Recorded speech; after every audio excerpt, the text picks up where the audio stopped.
The dust of the main street was a fine, choking powder, the color of rust and regret. It settled on everything in the town of Redemption, a place named for a hope it had long since forgotten. Heat shimmered above the warped planks of the boardwalk, distorting the shapes of men who leaned against posts with the weary stillness of forgotten statues. Into this oppressive silence, a man's voice ripped like a tearing cloth. It was a harsh, grating sound, full of a self-righteous fury that drew tired eyes from the shadows. Thomas Vance was a man whose piety was a weapon, and he wielded it now against his own flesh and blood. He dragged his daughter, Ilara, by the arm. She was 16 years old, a girl built on a larger scale than her peers, with a soft roundness that her father called a sin. Her dress, once a simple calico, was strained at the seams and smudged with dirt from where she had stumbled. Her head was bowed, a curtain of dark hair hiding her face, but the shame radiating from her was a palpable force, a second sun in the blistering afternoon. Vance's words were lashes, each one landing with brutal precision for the whole town to hear. Sloth. A monument to gluttony and idleness. She shames my name, she shames the memory of her sainted mother. From the deep shade of the mercantile porch, a man watched. He was a phantom who drifted into town only a few times a year, a spectre from the high peaks that loomed over Redemption like stone sentinels. His name was Silas, though few dared to speak it. He was a mountain of a man, clad in buckskin and silence, his beard thick and his eyes the color of a winter sky. He had come for salt, flour, and steel traps, necessities for a life of deliberate solitude. He had not come for this. He saw the girl stumble, her ankle turning on a loose stone. He saw her father yank her back to her feet with a curse that was far from pious. And in that brutal, thoughtless gesture, a ghost stirred within Silas. A memory, sharp and agonizing, of a smaller hand in his, a bright laugh echoing in a sun-dappled meadow. A wife and a son, taken by a fever that had swept through his world and left only ashes. He had fled to the mountains to escape a world that could hold such pain, to cauterize the wound of his heart with ice and isolation. He had believed it dead, that part of him. But now, watching the scene unfold, he felt a tremor, a deep, resonant hum of something he thought he had buried forever, protectiveness. The crowd shifted, their discomfort a rustle of worn boots and whispering fabric. They pitied the girl, but Thomas Vance was a man of property and standing, his cruelty cloaked in the acceptable language of paternal discipline. To interfere was to invite trouble, and trouble was a currency no one in Redemption could afford. They watched, trapped in a conspiracy of inaction. Vance dragged Ilara to the center of the dusty street, a makeshift stage for her humiliation. He held up a folded piece of paper. "I wash my hands of her," he bellowed, his voice cracking with theatrical rage. "Her indenture is for sale. To any man who thinks he can beat the sin out of her. Let her work for her bread, let her feel the sting of a master's hand, since her father's is not enough. Who will take this burden from me?" He spat the word burden as if it were poison in his mouth. A profound and terrible silence fell over the street. It was a moment suspended in time, thick with the unsaid horror of the proposition. Men looked away, into the dust, at the sky, anywhere but at the girl being treated as chattel. She was no longer a person, she was an object for barter, a problem to be solved. Ilara trembled, a single, silent tear finally tracing a clean path through the grime on her cheek. She felt herself disappearing, becoming nothing more than the sum of her father's disgust. Then, a shadow detached itself from the mercantile porch. The soft scuff of worn leather boots on wood was the only sound. The crowd seemed to part without conscious thought, a human sea receding from a rising rock. Silas stepped into the oppressive sunlight. He was larger than any man there, his presence not just physical but elemental, as if he had brought the cold, clean air of the peaks down with him. He did not look at the crowd. His eyes, glacial and direct, were fixed on Thomas Vance. Vance faltered for a second, his bluster shrinking under that unblinking gaze. He had not expected the mountain man to show interest. No one had. Silas was a part of the landscape, not a participant in the town's grubby dramas. Silas stopped a few feet from them. He did not speak. He simply reached into a small leather pouch at his belt and drew out a single gold coin. It gleamed with a warmth that was alien in the washed-out street. He held it between his thumb and forefinger. His gaze flickered to the paper in Vance's hand, then back to the man's face. The offer was clear, unspoken, and absolute. Vance's eyes, small and greedy, locked onto the coin. The value of it was far more than he could have hoped for, an absurd payment for a transaction born of spite. The gold was a balm to his wounded pride, a public validation of his actions. He thrust the paper forward. Silas took it, his large, calloused fingers closing around the flimsy document. He then dropped the coin into Vance's outstretched palm. The metallic clink was unnervingly loud, a sound of finality, of a soul being sold. "Done," Silas said. His voice was a low rumble, like rocks grinding deep in the earth. It was the first and only word he spoke. He turned his attention to Ilara.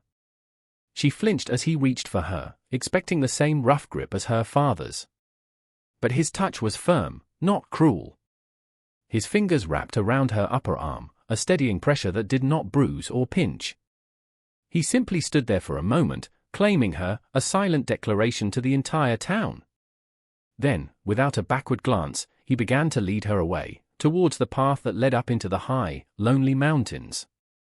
Ilara's world had narrowed to the terrifying reality of the man whose hand was on her arm. Each step away from the town and towards the jagged peaks was a step into the unknown. Fear was a cold knot in her stomach. She had been sold. Her father's final act of discard was complete. She was now the property of a silent giant, a wild man who lived apart from the world. Her mind replayed the whispers she had heard about him over the years, that he was savage, that he talked to spirits, that he had a darkness in him that had driven him from the company of men. The climb was grueling. The path grew steep and treacherous, a thin scar on the face of the mountain. Silas moved with an easy, ground-eating stride, never seeming to tire. He had slung a heavy sack of supplies over one shoulder as if it were weightless. He did not speak to her, did not look back to see if she was keeping up. But she noticed that his pace, while relentless, was not impossible. When she stumbled on a patch of loose scree, his grip tightened, holding her steady before she could fall. It was an automatic, impersonal act of support, but it was support nonetheless. For Silas, the journey was a torment of a different kind. The girl's presence was a disturbance in the placid, grey ocean of his solitude. He had acted on an impulse he did not understand, a sudden, fierce upwelling of a forgotten duty. Now, the consequences of that act walked behind him, her frightened breathing a constant reminder. He felt her fear like a change in the air pressure. It angered him. Not at her, but at the world that had made her so afraid, at the man who had stood in the sun and stripped her of her humanity for the price of a single coin. He did not want this complication. He did not want this ghost of a life he had lost trailing in his footsteps. But a deeper, older part of him, the part that remembered being a husband and a father, knew he could not have done anything else. They reached his cabin as the sun began to bleed its last colors across the western sky. It was not a hovel. It was a small, sturdy structure of thick, expertly notched logs, with a stone chimney breathing a thin plume of smoke into the crisp air. It looked like it had grown from the mountain itself, solid and enduring. Inside, the space was spare but immaculately clean. A fire already crackled in the hearth, casting a warm, dancing light on the smooth-planed wooden floor. A simple table and 2 chairs stood in the center of the single room, a bed was built into one wall, and a ladder led to a small sleeping loft. The air smelled of wood smoke, pine, and drying herbs. It was the scent of a home, not a lair. Silas released her arm. He gestured towards one of the chairs at the table. "Sit," he said, the word less a command than a simple instruction. Ilara obeyed, sinking onto the hardwood, her muscles aching from the climb. She watched, her heart pounding a frantic rhythm against her ribs, as he moved about the small space. He stoked the fire, then ladled a thick, fragrant stew from an iron pot hanging over the flames into 2 wooden bowls. He cut 2 thick slices from a dark loaf of bread. He placed 1 bowl and 1 slice of bread in front of her. This was the moment she had been dreading. The payment. The demand. But it did not come. He simply sat opposite her and began to eat, his movements economical and quiet. The silence stretched, broken only by the crackle of the fire and the sound of his spoon against the bowl. He did not look at her, did not pressure her. He simply gave her food and the space to eat it. For Ilara, who was used to meals being a battlefield of criticism and judgment about every bite she took, this simple, unsolicited act of kindness was more shocking than any cruelty. Slowly, cautiously, she picked up her own spoon. The stew was rich with game and root vegetables, and it was hot. It warmed her from the inside out, a strange and welcome sensation. When they were finished, Silas took her bowl. He pointed towards the ladder. "The loft is yours," he said. "There are blankets." He turned away, moving towards the fire as if her presence was already a settled fact, not a sudden intrusion. Ilara looked from the silent man to the ladder. She saw, on the rough-hewn mantelpiece above the fire, a small object. It was a bird, carved from a piece of pale wood, its wings outstretched as if in mid-flight. As Silas banked the fire for the night, his shadow fell across the mantel, and she saw his hand briefly, almost unconsciously, brush against the carving. A wave of grief so profound it seemed to steal the warmth from the fire emanated from him. It was a private, deeply held sorrow that he showed to no one, and yet she had seen it. In that fleeting moment, the terrifying mountain man became something else, a person, a man who had known a loss as deep as her own. With trembling legs, she climbed the ladder to the small, dark loft, to the promised blankets, and to a future she could not begin to imagine. The days bled into weeks, marked only by the rising and setting of the sun over the jagged horizon. A fragile, unspoken truce settled over the cabin. Ilara found a rhythm in the silence. She learned the landscape of Silas's life through observation. He was a man of routine and purpose. He rose before dawn, tended his traps, chopped wood with an efficiency that was mesmerizing, and worked the small forge he had built into the side of a rock outcropping, shaping metal with patient, powerful hands. He was self-sufficient in a way she had never conceived of. He never demanded anything of her. Yet, slowly, she began to make herself useful.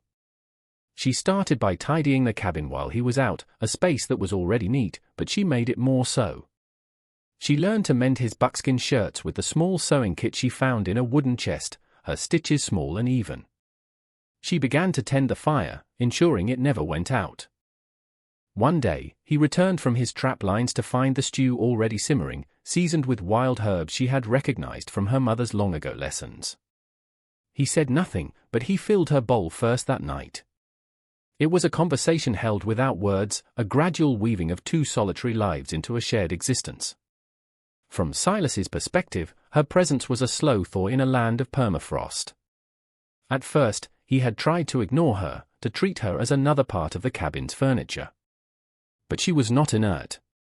She moved, she worked, she healed. He watched as the perpetual fear in her eyes began to recede, replaced by a watchful calm. He saw the way she would sometimes pause in her work to look out at the vast expanse of mountains, a quiet wonder on her face. He had brought her here to save her from a monster, but he was beginning to realize he had also brought her here to save himself from the ghost of his own past. She was not a replacement for what he had lost. She was something new, a seedling pushing its way through scorched earth. Down in the town of Redemption, however, the past was not so easily buried. Thomas Vance had spent the gold coin on whiskey and boasts, but the liquor could not wash away the sting of public opinion, which had quietly turned against him. He saw it in the averted eyes of his neighbors, in the cold formality of the storekeeper. Hearing whispers that the mountain man was not mistreating his daughter but sheltering her, his spite curdled into a renewed sense of grievance. He had been cheated. He had sold a problem, but in doing so, had made himself a pariah. He wanted her back, not out of love, but out of a desire to reassert his power, to punish her for the town's judgment against him. He took his rumpled, stained bill of sale and went to the one man who had to listen, Sheriff Brody. Silas descended into Redemption for the first time since the day he had left with Ilara. He needed more flour and some iron stock for the forge. As he was concluding his business at the mercantile, the storekeeper's wife, Martha, a sturdy woman with kind, knowing eyes, pulled him aside behind a stack of barrels. Her voice was a low, urgent whisper. Silas. You need to be careful. Vance has been in the sheriff's ear. He's waving that paper around, claiming you stole his property, that he was swindled. Silas's jaw tightened. It was a sale. I know, Martha said, placing a comforting hand on his arm. We all saw it. It was an abomination. That paper ain't worth the ink it's written on, but Sheriff Brody is a man of the law, and the law can be a blind fool sometimes. Vance is demanding he retrieve the girl. She pushed a canvas sack towards him. Here. This is on the house. You're doing a good thing, Silas. A right thing. Don't let that weasel take it away. Her act of faith was a small shield against the coming storm. He returned to the cabin with a heavy heart. That night, a storm broke over the peaks, a furious onslaught of wind and rain that rattled the very logs of the cabin. The world shrank to the small, firelit space, trapping them together. The intensity of the storm seemed to break down the last of their reservations. Elara, watching the fury outside, finally spoke of the life she had fled. He called it punishment, she said, her voice barely a whisper, but clear in the quiet room. Everything was a punishment. For being too slow, for being too big, for not being the son he wanted. He told me every day that I was a burden he prayed God would take from him. She hugged her knees to her chest. I used to write it down. In a little book. So I wouldn't forget. That I wasn't crazy. That it was really happening. Silas listened, his stony expression unreadable, but a muscle worked in his jaw. The casual, daily cruelty of it was a poison more potent than any quick violence. He looked at the paper from her father, the so-called bill of sale he had left on the table. It was a vile document, but her words were the true evidence. The journal she mentioned was a powerful weapon, but to use it felt like another violation, forcing her to display her deepest wounds to the world. He decided then that he would not ask for it. Her testimony, her very presence, would have to be enough. The fight would be about her humanity, not her father's catalogue of sins. Sheriff Brody was a man caught between the letter of the law and its spirit. He was a decent man, burdened by a tin star in a town that preferred to solve its own problems. But Thomas Vance had made a formal complaint, waving a signed document as proof of ownership. Brody had no choice but to ride up the mountain. He found the cabin, a bastion of quiet industry in the vast wilderness. He had expected a scene of squalor or fear. He found neither. Silas met him at the door. He did not look surprised to see the lawman. He simply stepped aside, a silent invitation to enter. Inside, the cabin was warm and clean. Elara was sitting at the table, mending a tear in a blanket. When she saw the sheriff, she did not cower or cry out. She met his gaze, her hand stilling in her lap, a quiet dignity about her that stunned him. This was not the broken, shamed child he had seen in the street weeks ago. This was a young woman. Silas, Brody began, his voice heavy with the weight of his duty. Mr. Vance has filed a claim. He says you have his daughter, his legal ward. He gestured vaguely with his hat. This paper he has. Silas didn't reply. He only glanced at the table, where the bill of sale lay. Brody's eyes followed his. The document sat there, an obscene testament to the day's events. The sheriff cleared his throat and turned to Elara. His tone softened. Miss Vance, he said, the honorific feeling strange and new. Your father wants you to come home. Are you here against your will? Elara looked from the sheriff's earnest, conflicted face to Silas's stoic profile. She thought of the years of scorn and the quiet respect she had found here. She thought of being called a burden and being given a bowl of warm stew without a word. Her voice, when it came, was low and trembled slightly, but it did not break. My name is Elara, she said, correcting him gently. And no. I am not here against my will. She paused, gathering a strength she didn't know she possessed. I am not property, Sheriff. A person cannot be sold. I will not go back to him. Her simple, powerful declaration hung in the air. It was the truth, stark and undeniable. Sheriff Brody looked at the transformed girl, at the silent, protective mountain man, and then thought of Thomas Vance, with his cruel mouth and greedy eyes. The law was the law, but justice was something else entirely. He knew, in that moment, where justice lay. Vance is demanding a public hearing, Brody said, his decision made. In the town hall. Day after tomorrow. He wants to make his case before the circuit judge who's passing through. You should be there. Both of you. The town should hear this. It was not a threat, but a piece of advice. He was giving them a fighting chance. The next day, Silas and Elara rode down from the mountain together. The town of Redemption looked different now. It was not just a place of judgment, but a potential battlefield where her future would be decided. Martha met them at the mercantile, her face a mixture of worry and resolve. She took them to a small, clean room behind the store. You'll stay here, she said. You will face him together. Word of the hearing spread like wildfire. Martha spoke to the other women, her words painting a clear picture of Vance's cruelty and Elara's courage. The blacksmith, who had witnessed the sale with shame, spoke to the men at the saloon, his voice thick with indignation. A quiet but powerful shift was occurring. People remembered Elara not as a burden, but as a child who had been publicly tormented. They remembered Silas not as a fearsome hermit, but as the only man who had stepped forward. That evening, a quiet knock came at their door.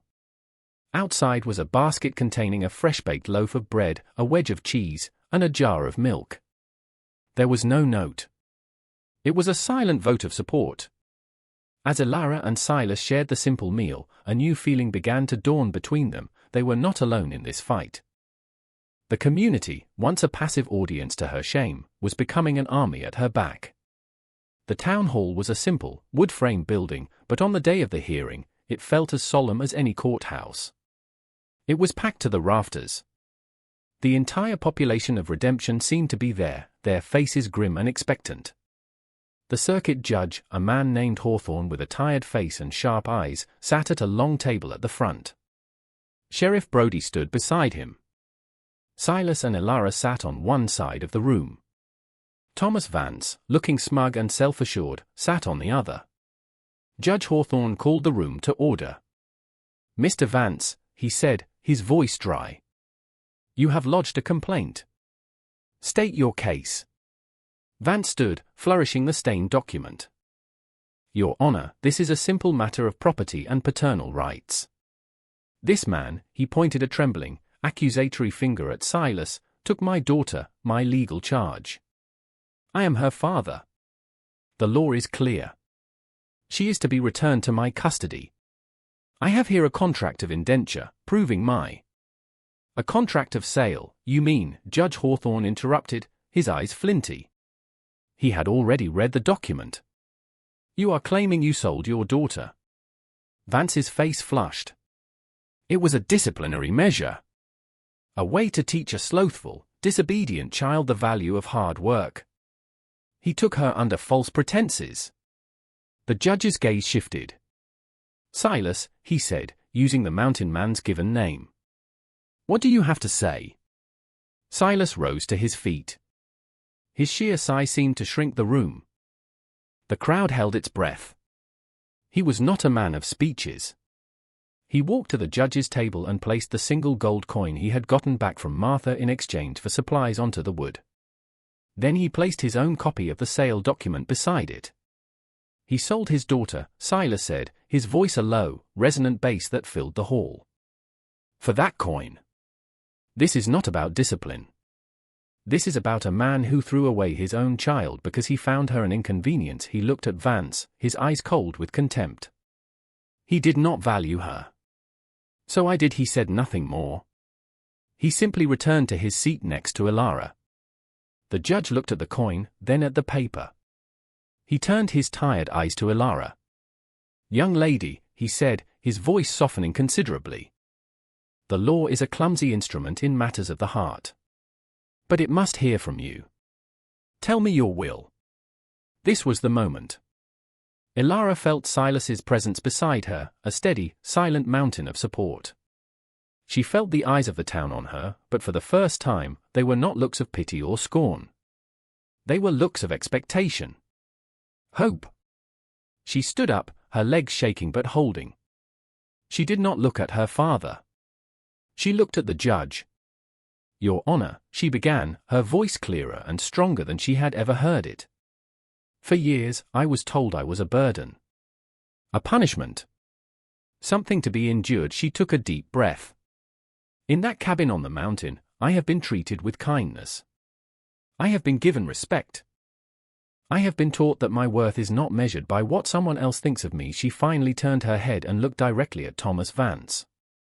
"A father does not sell his child into servitude. A man does not own another human being." She turned back to the judge, her gaze unwavering. "I am not his property. I am a person. And I choose to stay with Silas. I choose to go home." Her words, simple and profound, landed with the force of a gavel. A hush fell over the room, and then, a sound. The blacksmith, a large man with soot-stained hands, rose slowly to his feet. He said nothing, but his stance was a statement. Then Martha stood. Then the baker. Then another family, and another. One by one, in a silent, powerful wave, the people of redemption got to their feet, standing in solidarity with the girl they had once watched be shamed. They stood for her. They stood for Silas. They stood for what was right. The collective will of the people was an undeniable force.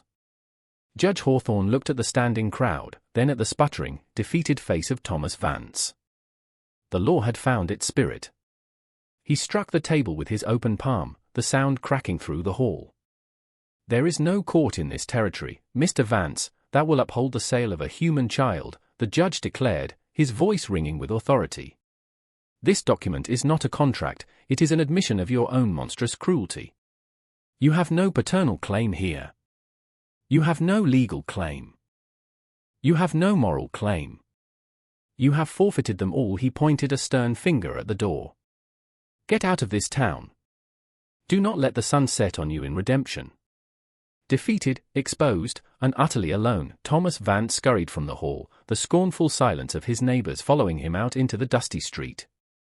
The town hall erupted not in cheers, but in a collective sigh of relief, a quiet murmur of approval. The ordeal was over. Outside, the air felt crisp and new. The harsh sunlight no longer seemed oppressive. Elara stood on the boardwalk, breathing it in. She looked up at the immense, silent man beside her. The terror he had once inspired in her felt like a distant memory, a dream from another life. It had been replaced by a deep, unshakable gratitude that was so full it left no room for words.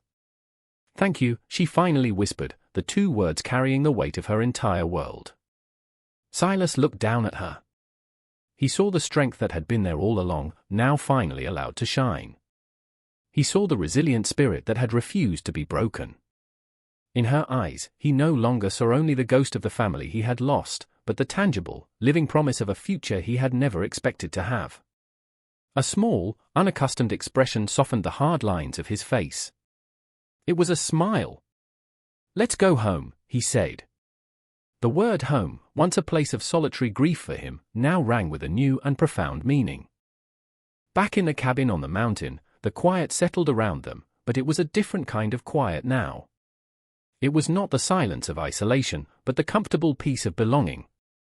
Elara sat by the hearth, not idle, but sketching the shape of the mountains in a piece of charcoal on a smooth plank of wood. She had found a voice, and now, she was finding her vision.